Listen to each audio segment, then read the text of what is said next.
আসসালামু আলাইকুম এভরিওয়ান। মায়াবিনী গল্পের চতুর্থ পাঠ। তো চলো বেশি কথা না কইয়া গল্প শুরু করা যাক। ফ্রেশ হয়ে নিচে নামতেই দেখি পুরো উঠোন সাজানো, ফুলের মালা, টেবিলে ব্রেকফাস্ট, মোমবাতি, এমনকি দাদি আর ভাবির মুখেও হাসি। ভাবি বলল, এই দেখো মাধবী, তোমার সেনাবাহিনীর বর আজ রোমান্টিক হয়ে গেছে। দাদি বলল, ওরে আমি তো ভেবেছিলাম সেনারা শুধু যুদ্ধ করে, এই যে প্রেমেও জিততে জানে। আমি হেসে ফেললাম। মিজান আমার দিকে তাকিয়ে বললাম, আজ তোমার জন্য লক্ষ্মী বোর্ডে। আমি অবাক হয়ে বললাম, লক্ষ্মী বোর্ডে মানে? এটা আবার কি নতুন চালু করলেন? মিজান বললাম, আমার অফিসে হিরোডে থাকে আর আমার ঘরে থাকবে লক্ষ্মী বোর্ডে। আমি লজ্জা পেয়ে বললাম, আপনি না একদমই পাগল হয়ে গেছেন। মিজান বলল, তোমার প্রেমেই পাগল হয়ে গেছি তো। হঠাৎ পাশ থেকে রোয়ান ভাইয়া এসে বলল, ভাই আমার বউ তো এখনো আমাকে কফি বানাই দেয় না, আর তুই ব্রেকফাস্ট সারপ্রাইজ দিচ্ছিস। ভাবি বলল, কারণ তুই সেনা না, সোজা গরিবের রোমিও। সবাই হাসিতে ফেটে পড়লো। আমি কফি খেতে খেতে বললাম, জানেন আপনি না আসলে আমার সব মন খারাপ দূর করে দেন। মিজান বলল, তোমার হাসিটাই আমার জয়েন পুরস্কার প্রিয়তমা। ঠিক তখনই ফোনটা বেজে উঠল। মিজান ফোনটা ধরলো, মুখে হাসিটা আস্তে আস্তে মিলিয়ে গেল। আমি বললাম, কি হয়েছে, কার ফোন? মিজান বলল, সেনা ক্যাম্প থেকে। আজকেই আমাকে ডাকা হয়েছে, একটা ইমার্জেন্সি মিশন আছে। আমি থমকে গেলাম। মুহূর্তে ঘরের পরিবেশটা ভারী হয়ে গেল। আমি বললাম, আপনি কি এখনই চলে যাবেন? মিজান বলল, এখনই রওনা দিতে হবে, কিন্তু শোনো, ভয় পেও না, আমি ফিরে আসবো ঠিক আগের মতো। আমি কিছু বলতে পারলাম না, চোখে জল এসে গেল। উনি এসে কপালে আলতো করে চুমু দিল। মিজান বলল, কান্না করো না, সেনারা ফিরে আসে ভালোবাসার টানে। আমি বললাম, আমি অপেক্ষা করব যতদিনই লাগুক। উনি ব্যাগটা কাঁধে তুলে দরজার দিকে হাঁটলেন। দাদি ফিসফিস করে বললেন, যে যাই ভালোবাসা রেখে সে ফিরে আসে প্রার্থনার টানে। আমি জানালার পাশে দাঁড়িয়ে দেখলাম উনি চলে যাচ্ছে। বাতাসে ওনার ইউনিফর্মের গন্ধ, চুলে লেগে থাকা স্পর্শ, সব একসাথে ভেসে আসছে। আমি চোখ বন্ধ করে ফিসফিস করে বললাম, আল্লাহ আমার মিজানকে হেফাজতে রেখো, আমি ওর ফিরে আসার অপেক্ষায় থাকবো। দরজাটা আস্তে করে বন্ধ হলো। আমি জানালার পাশে দাঁড়িয়ে আছি। বাইরে ভোরের আলো, পাখির ডাক, আর একটা হালকা শূন্যতা যেন বুকের ভেতরে জমে আছে। মিজান চলে গেছে। তার ইউনিফর্মের গন্ধ এখনো আমার চুলে, তার হাতের ছোঁয়া এখনো কাঁপছে আমার গালে। আমি চুপচাপ বসে আছি বিছানার ধারে। কফির কাপটা টেবিলে রাখা, ঠান্ডা হয়ে গেছে অনেক আগেই। মনে হচ্ছে জানো পুরো বাড়িটা নিস্তব্ধ। ভাবি এসে পাশে বসলো। কিরে মন খারাপ? আমি কিছু না বলে মাথা নিচু করলাম। ভাবি আমার কাঁধে হাত রেখে বলল, সেনার বউদের একটাই দায়িত্ব, অপেক্ষা করতে শেখা। ওরা দেশের জন্য লড়ে, আর আমরা ভালোবাসার জন্য। আমি চুপ করে রইলাম, শুধু মনে মনে ভাবলাম, হ্যাঁ ভাবি, আমি পারবো, আমি ওর অপেক্ষা করব। দিন কেটে যায়, একদিন, 2 দিন, তারপর 1 সপ্তাহ। মিজানের কোনো ফোন নেই, কোনো মেসেজ নেই, শুধু খবর আসে সীমান্তে সংঘর্ষ চলছে, সেনারা টানা ডিউটিতে। প্রতিদিন ফজরের নামাজ শেষে আমি ওর জন্য দোয়া করি। জানালার পাশে বসে কোরআন খুলি, বাতাসে ওর গলার আওয়াজ খুঁজি, শোনাবো, ভয় পেও না, আমি ফিরে আসবো। ভাবি মাঝে মাঝে বলে, তুই না প্রেমে একদম মজে গেছিস রে, দেখিস ও ফিরেই তোকে। তোমরা কি জানো, মেয়েদেরকে টাকার লোভ দেখিয়ে প্রেগনেন্সির মতো একটা ভয়ঙ্কর ফাঁদে ফেলা হচ্ছে? আর অবাক করার মতো ব্যাপার, এই ফাঁদে নায়িকাকেও টেনে নেওয়া হয়। গল্প যতটাই আজব শোনায়, শেষটা আরো শকিং। এই মুভি পুরো ঘটনাটা আমার ইউটিউবে বুঝিয়েছি, না দেখলে সত্যি মিস করবেন। তাড়াতাড়ি আমার ইউটিউবে গিয়ে দেখে আসেন। লিংক এই ভিডিওর কমেন্ট বক্সে দেওয়া আছে, এবং আমাকে যারা কমেন্ট করবেন তারাও পেয়ে যাবেন। আমাকে যারা আমার এই ফেসবুক পেজের বায়োতেও পেয়ে যাবেন। তো তাড়াতাড়ি যান, দেখে আসেন কেমনে নায়িকাদের প্রেগনেন্ট করছে। এই গল্পটা আপনারা শুনে আসেন। চমকে দিবে। আমি হাসার চেষ্টা করি, কিন্তু মনে হয় হাসিটা কোথাও হারিয়ে গেছে। একদিন সকালে দাদি এসে বললেন, বাবা মিজানের ইউনিটের খবর টিভিতে আসছে। আমি দৌড়ে বসে পড়লাম টিভির সামনে। স্ক্রিনে খবর পড়ছে, উত্তর সীমান্তে সন্ত্রাস বিরোধী অভিযান, বাংলাদেশ সেনাবাহিনী সফল অভিযান চালিয়েছে, কয়েকজন সৈনিক আহত হয়েছে। আমার হৃদয় কেঁপে উঠল। দাদির হাত শক্ত করে ধরে বললাম, দাদি উনি তো সেই ইউনিটে। দাদি বললেন, না রে, ভয় পাস না, আল্লাহ ওরে ঠিকই ফিরিয়ে আনবে। রাতটা কেটে গেল নিঃশব্দে। আমি জানালার দিকে তাকিয়ে বললাম, আল্লাহ আমার মিজান যেন নিরাপদে থাকে, ও যেন আমার কাছে ফিরে আসে। চোখের জলে বিছানা ভিজে গেল। হঠাৎ ফোন বেজে উঠলো। আমি দৌড়ে ফোনটা ধরলাম। স্ক্রিনে লেখা মিজান কলিং। আমি কাপা গলায় বললাম, হ্যালো, আপনি ঠিক আছেন তো? ওই দিক থেকে ভেসে এলো ক্লান্ত কিন্তু পরিচিত কণ্ঠ। মিজান বলল, হ্যাঁ সোনা বউ, আমি ভালো আছি, একটু দেরি হবে, কিন্তু আমি ফিরবো ঠিকই। চোখের জল গড়িয়ে পড়লো। আমি বললাম, আপনি জানেন আমি কতটা ভয় পেয়েছিলাম? মিজান হেসে বলল, তোমার ভয়ই তো আমার বেঁচে থাকার কারণ। তুমি দোয়া করেছো বলেই আমি এখনো টিকে আছি। আমি চুপ করে শুনতে লাগলাম ওর নিঃশ্বাসের শব্দ। বুকটা ভরে গেল এক অদ্ভুত শান্তিতে। মিজান বললাম, আর একটা কথা, আমি তোমার জন্য একটা ছোট্ট উপহার পাঠাবো কাল। আমি অবাক হয়ে বললাম, উপহার? ও বলল, হ্যাঁ, আমার ভালোবাসার নিদর্শন। পরের দিন সকালে দরজায় টকটক শব্দ। ডেলিভারি বয় একটা ছোট্ট বাক্স দিল। বাক্সটা খুলেই দেখি ভিতরে একটা চেন, তাতে ছোট্ট লকেট, ভিতরে লেখা, আমার পিচ্চি বউ, যত দূরেই থাকি আমি শুধু তোমার। আমার চোখ ভিজে গেল। আমি লকেটটা বুকের কাছে চেপে ধরলাম আর ফিসফিস করে বললাম, ফিরে এসো মিজান, তোমার বউ অপেক্ষা করছে। বাইরে তখন সূর্য ডুবে যাচ্ছে আর ভিতরে আমাদের হাসি, কান্না আর ভালোবাসার গল্প মিলেমিশে এক হয়ে যাচ্ছে। বাইরে তখন সন্ধ্যা নামছে, আকাশে লালচে সূর্য, আর জানালার পাশে আমি বসে আছি, হাতে মিজানের দেওয়া সেই লকেটটা। লকেটটা বুকে রাখলেই মনে হয় ওর গলার গরম নিঃশ্বাস এখন আমার কানের পাশে বাজছে। ভাবি এসে বলল, কিরে, এখন ওর কথাই ভাবছিস? আমি মুচকে এসে বললাম, ভাবি, আমি কি আর অন্য কিছু ভাবতে পারি? ভাবি হাসতে হাসতে বলল, তোর চোখে প্রেম ঝরে রে। আমি লজ্জায় মুখ গড়িয়ে নিলাম, কিন্তু ভিতরে ভিতরে একটুখানি আনন্দ ছড়িয়ে গেল। ওর কথা মনে পড়লেই মনে হয় আমি আবার বাঁচি। রাতটা নরম চাদরের আলোয় ভেসে যাচ্ছিল। হঠাৎ ফোনে একটা মেসেজ এলো, ভিডিও কল দিচ্ছি, ধরো, তোমার হাসিটা দরকার। আমি থরথর করে কাঁপতে থাকা আঙ্গুলে কলটা ধরলাম। স্ক্রিনে মিজানের মুখ, ধুলোয় ভরা, ক্লান্ত চোখ, তবুও ঠোঁটে হাসি। আমি চোখে জল নিয়ে বললাম, আপনি ঠিক আছেন তো? কেমন আছেন? মিজান বলল, ভালো আছি, কিন্তু তোমার চেহারা না দেখলে মন শান্ত হয় না। আমি চুপ করে তাকিয়ে আছি। ও বলল, ক্যামেরা একটু ঠিক করে ধরো তো, আমি তোমাকে পুরো দেখতে চাই। আমি হাসতে হাসতে বললাম, আপনিও না একদমই বদলাননি, সবসময় এমন মিষ্টি কথা বলেন। মিজান বলল, তোমার মতো মিষ্টি বউ পেলে না এমন কথা বলার সুযোগই পেতাম না। আমি বললাম, এখনো যুদ্ধের মাঝেও রোমান্টিক? মিজান বলল, যুদ্ধের মাঠে গুলির শব্দ শোনা যায়, কিন্তু আমার মনে বাজে তোমার কণ্ঠস্বর। আমি নিঃশব্দে চোখ মুছলাম। আচ্ছা শোনেন, আপনি কিছু খেয়েছেন? মিজান হাসলো, না এখনো না, তুমি তো খাইয়ে দাওনি। আমি বললাম, এখন কিভাবে খাওয়াবো? মিজান বলল, চোখে চোখ রাখো, আমি খেয়ে নিব। আমরা দুজনেই হেসে ফেললাম। ওর হাসিটা এত গভীর, এত প্রিয়, মনে হচ্ছিল পৃথিবীর সব ভয় যেন দূরে চলে যাচ্ছে। হঠাৎ তো বলল, একটা গান গাইবে, ওই যে যেটা তুমি সবসময় গুনগুন করো। আমি মুখ নিচু করে বললাম, লজ্জা লাগে। মিজান বলল, আমার সামনে লজ্জা পেতে নেই। আমি ধীরে ধীরে গাইতে শুরু করলাম। মিজান চোখ বন্ধ করে শুনছিল, তার ঠোঁটে এক মৃদু হাসি, চোখের কোণে একটু ভেজা ভাব। গানটা শেষ হতেই ও বলল, তোমার কণ্ঠে আমার শান্তি, শোনাবো, মনে হয় এই গানটাই আমার যুদ্ধের পরের পুরস্কার। আমি চোখ নামিয়ে বললাম, আপনিও না একটু সিরিয়াস হতে জানেন না। মিজান বলল, যদি সিরিয়াস হয়ে যায় তাহলে তো তুমি আমার প্রেমে পড়বে না। আমরা হেসে উঠলাম। তারপর কয়েক সেকেন্ড নিঃশব্দ, শুধু দুজনের নিঃশ্বাসের শব্দ। হঠাৎ তো বললাম, তুমি জানো, এই মুহূর্তে তুমি আমার সবচেয়ে নিরাপদ জায়গা। আমি যুদ্ধের মধ্যে থেকেও তোমার চোখে শান্তি পাই। আমার বুকটা কেমন জানি হালকা হয়ে গেল, মনে হলো দুনিয়ার সব ভয় মিলিয়ে গেছে ওর এই কথার মধ্যে। ঠিক তখনই ফোনের অন্য দিক থেকে আওয়াজ এলো, ক্যাপ্টেন মিজান, এখনই রওনা দিতে হবে, ইমার্জেন্সি অপারেশন। আমি থমকে গেলাম। মিজান তাড়াতাড়ি বলল, শোনো শোনাবো, ভয় পেও না, আমি আছি, আমি ফিরে আসবো, শুধু দোয়া করো। লাইনটা কেটে গেল। ফোনটা নিচে পড়ে গেল আমার হাত থেকে। চোখের পানি থামানো যাচ্ছিল না। বাইরে তখন বৃষ্টি নামছে, চাঁদের আলো মিশিয়ে যাচ্ছে অন্ধকারের ভেতর। আমি জানালার পাশে দাঁড়িয়ে ফিসফিস করে বললাম, আল্লাহ, আমার ভালোবাসাকে ফিরিয়ে আনো, আমি শুধু ওর অপেক্ষায় থাকবো। কয়েক ঘন্টা পর টিভিতে খবর ভেসে এলো, সীমান্তে ভয়ে ভয়ে সংঘর্ষ, কয়েকজন সেনা আহত, একজন নিখোঁজ। আমার বুকটা কেঁপে উঠল। নিখোঁজ? হৃৎপিণ্ড যেন থমকে গেল, চোখে অন্ধকার নেমে এলো। আমি ফিসফিস করে বললাম, না আল্লাহ, না, আমার মিজান না। জানালার বাইরে তখন বৃষ্টি থেমে গেছে, কিন্তু আমার চোখের ভিতরে ঝড় চলছে এখনো। রাতটা ছিল অদ্ভুত নিস্তব্ধ, পুরো আকাশ ঢেকে গেছে কালো মেঘে, মাঝে মাঝে বাস পড়ছে দূরে কোথাও। আমি জানালার পাশে বসে মিজানের ছবি ধরে বসে আছি, সেই ইউনিফর্ম পরা ছবি, যেটা দেখে আমি গর্ব আর ভয় দুইটাই একসাথে পাই। চোখ বন্ধ করলেই মনে হয় ও এসে বলছে, শোনাবো, ভয় পেও না, আমি তো আছি।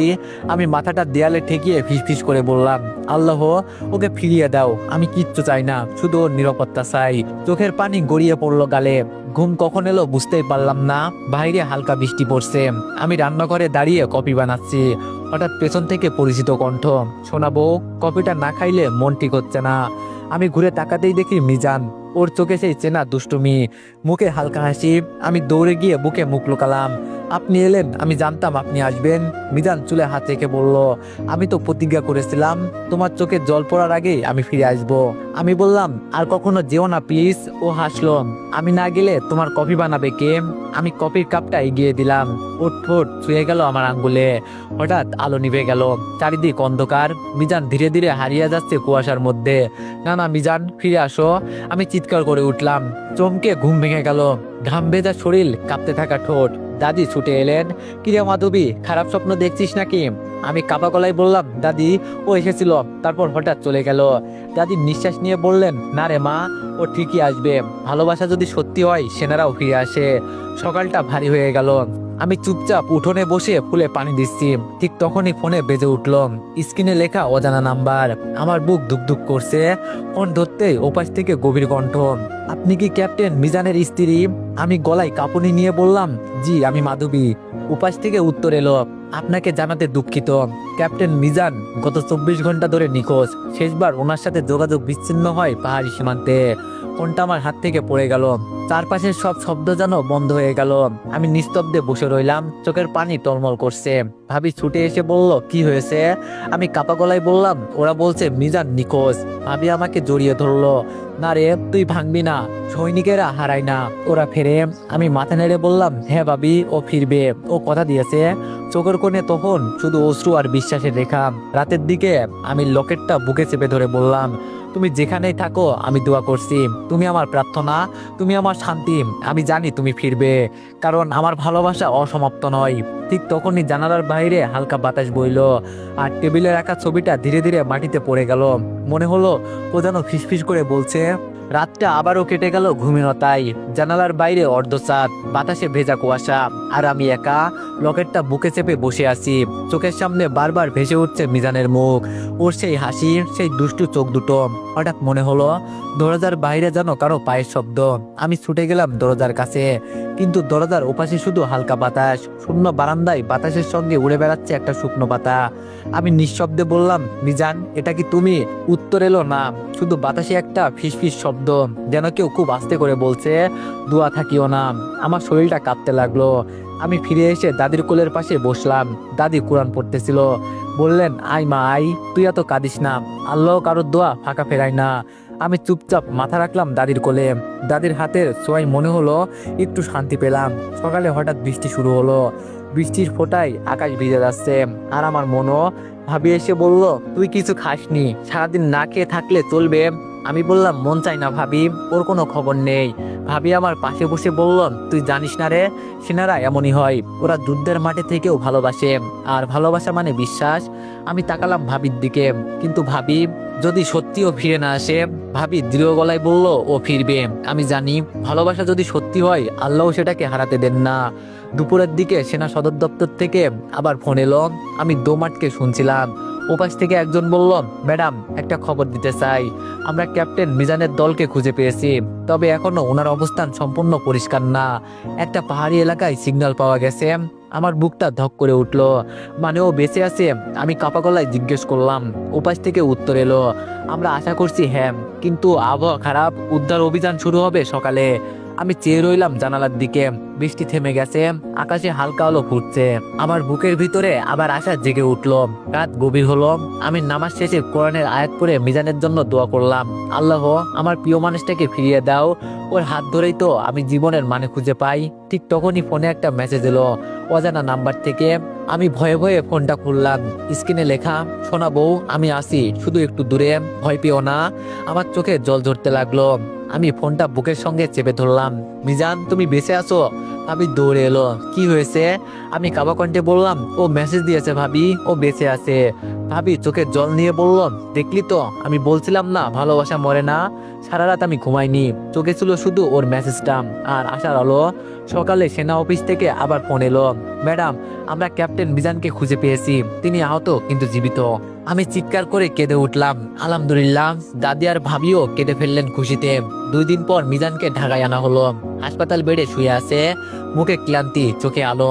আমি ধীরে ধীরে কাছে গিয়ে ওর হাত ধরলাম। ও হাসলো, শোনাবো, বলেছিলাম না আমি ফিরবো। আমার চোখ ভিজে গেল। তুমি তুমি যদি না ফিরতে, মিজান আস্তে করে বলল, তাহলে আমার দোয়া কে করতো? আমি হেসে ফেললাম, চোখের জল মুছতে মুছতে। ওর হাতটা ধরে বললাম, এইবার আর যেও না। মিজান মৃদু হেসে বলল, দেশের জন্য যেতে হবে, কিন্তু মনে রাখো আমি যত দূরেই যাই না কেন তোমার কাছেই ফিরে আসবো। আমি ওর বুকের উপর মাথা রাখলাম। বাইরে সূর্য উঠেছে, আর মনে হচ্ছে যেন অন্ধকার পেরিয়ে আমার ভালোবাসা ফিরে এসেছে, নতুন আলোয় নতুন জীবনে। হাসপাতালের সাদা দেয়ালগুলো যেন শান্তির রঙে ভিজে আছে। মিজান ধীরে ধীরে সুস্থ হয়ে উঠছে, চোখে সেই আগের দুষ্টুমি, ঠোঁটে ছোট্ট হাসি। আমি প্রতিদিন সকালে ওর জন্য ফল কেটে রাখি, ওষুধ দিই, আর বলি, এইবার না, একটু অবাধ্য না। মিজান হাসে, তুমি না থাকলে আমি হয়তো বাঁচতাম না শোনাবো। আমি চোখ নামিয়ে বলি, এইসব মিষ্টি কথা বললে আমি আবার কাঁদি। ও হেসে বলে, তোমার চোখের জলই আমার সবচেয়ে বড় দুর্বলতা। দিন কেটে যায় ধীরে ধীরে। ডাক্তার বলল, আর কয়েকদিন পর্যবেক্ষণে থাকলে ওকে বাড়িতে নিয়ে যাওয়া যাবে। আমার বুকটা হালকা হয়ে গেল, মনে হলো পৃথিবীটা আবার রঙিন হয়ে গেছে। কিন্তু সেই রং টিকলো না বেশি দিন। একদিন বিকালে মিজান জানালার দিকে তাকিয়েছিল চুপচাপ। আমি ওর পাশে গিয়ে বসলাম। কি হলো, মন খারাপ? ও বলল, না, ভাবছিলাম আমার ইউনিটের কিছু ছেলে এখনো ফেরেনি। আমি চুপ করে গেলাম। ও আস্তে করে আমার হাতটা ধরলো। তুমি জানো, ওদের মধ্যে একজন ছিল নতুন ছেলে, ইমরান। বয়স খুব কম, কিন্তু সাহস ছিল পাহাড়ের মতো। সেই ছেলেটা এখনো নিখোঁজ। ওর চোখে পানি এলো। আমি হাতটা ওর গালে রেখে বললাম, ওর জন্য আমরা দোয়া করব, ঠিক যেমন আমি তোমার জন্য করেছি। মিজান মাথা নেড়ে বলল, তুমি সবসময় এমনই থাকবে শোনাবো। তোমার ভালোবাসায় আমার সবচেয়ে বড় আশ্রয়।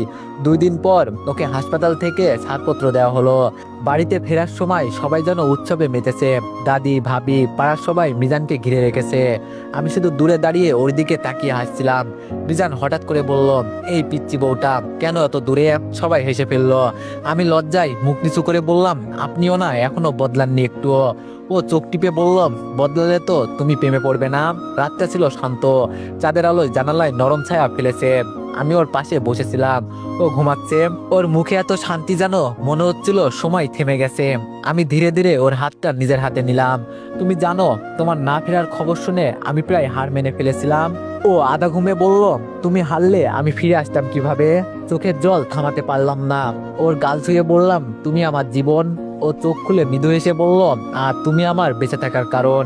পরের দিন সকালে মিজান বলল, একটা জায়গায় যাবে আমার সঙ্গে। আমি বললাম, কোথায়? ও হেসে বলল, চলো, দেখাবো আমার প্রতিশ্রুতি। আমরা দুজনে গাড়িতে উঠলাম। রাস্তায় হালকা কুয়াশা, আকাশে মিষ্টি রোদ। গাড়িটা থামলো এক পাহাড়ি মসজিদের সামনে। ও বলল, এই জায়গাটাই আমরা শেষ রাতে অপারেশনে ছিলাম। এখানে আমি আল্লাহর কাছে প্রতিজ্ঞা করেছিলাম, যদি বেঁচে ফিরি তবে তোমার হাত ধরে আবার নামাজ পড়বো। আমার চোখ ভিজে গেল। আমরা দুজন পাশাপাশি নামাজে দাঁড়ালাম। ওর কণ্ঠে কোরআনের আয়াতের শব্দে আমার বুক ভরে গেল শান্তিতে। নামাজ শেষে ও আমার দিকে তাকিয়ে বলল, এই জায়গাটাই হবে আমাদের নতুন শুরু। আমি হেসে বললাম, তুমি তো আবার রোমান্টিক হয়ে গেলে। ও হেসে বলল, রোমান্টিকতা তুমি শিখিয়েছো শোনাবো। কিন্তু ঠিক তখনই ফোনটা বেজে উঠলো। স্ক্রিনে সেনা সদর দপ্তরের নাম্বার। মিজান ফোনটা ধরলো, কয়েক মুহূর্ত চুপ করে শুনলো, তারপর মুখের হাসিটা মিলিয়ে গেল। আমি উদ্বিগ্ন গলায় জিজ্ঞেস করলাম, কি হয়েছে? ও গভীর নিঃশ্বাস নিয়ে বলল, নতুন মিশনের নোটিশ এসেছে। আমার বুকটা হঠাৎ ভারী হয়ে গেল। না, এখনই? তুমি তো মাত্রই সুস্থ হয়েছো। ও আমার হাত ধরে বলল, আমি জানি তুমি ভয় পাচ্ছ, কিন্তু আমি সৈনিক। এই পোশাকটা আমার দায়িত্ব। আমার চোখে জল এসে গেল। তুমি প্রতিশ্রুতি দিয়েছিলে, আর যেও না। ও মৃদু হেসে বলল, আমি না গেলে আমার দেশের ওই ইমরানের মতো ছেলেরা কার ভরসায় থাকবে? আমি কিছু বলতে পারলাম না, শুধু মাথা নিচু করে বললাম, তাহলে প্রতিশ্রুতি দাও আবার ফিরে আসবে। মিজান আমার কপালে ঠোঁট ছুঁয়ে বলল, এইবারও ফিরবো, ঠিক আগের মতোই, কারণ তুমি আমার প্রার্থনা। সন্ধ্যা নামছে, আকাশে কমলা আলো ছড়িয়ে পড়ছে। আমি জানালার পাশে দাঁড়িয়ে আছি, হাতে সেই লকেট, তাতে লেখা, যত দূরেই থাকি আমি শুধু তোমার। মিজান বাইরে দাঁড়িয়ে গাড়িতে উঠছে। আমি কেঁপে যাওয়া গলায় বললাম, ফিরে আসো মিজান।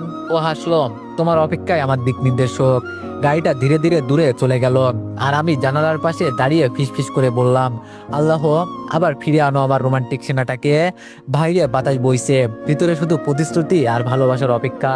বাইরে আকাশটা মেঘে ঢেকে আছে, বৃষ্টির গন্ধে ভরে গেছে বাতাস। মিজান আজ রওনা দিবে নতুন মিশনে।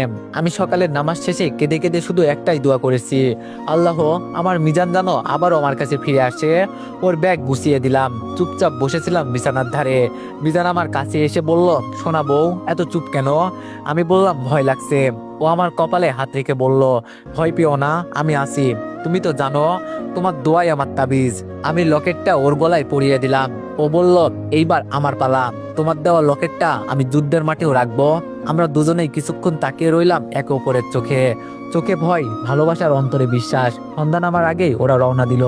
গাড়িগুলোর শব্দ মিলিয়ে গেল পাহাড়ের দিকে। আমি জানালার পাশে দাঁড়িয়েছিলাম যতক্ষণ না শেষ আলোটাও অদৃশ্য হলো।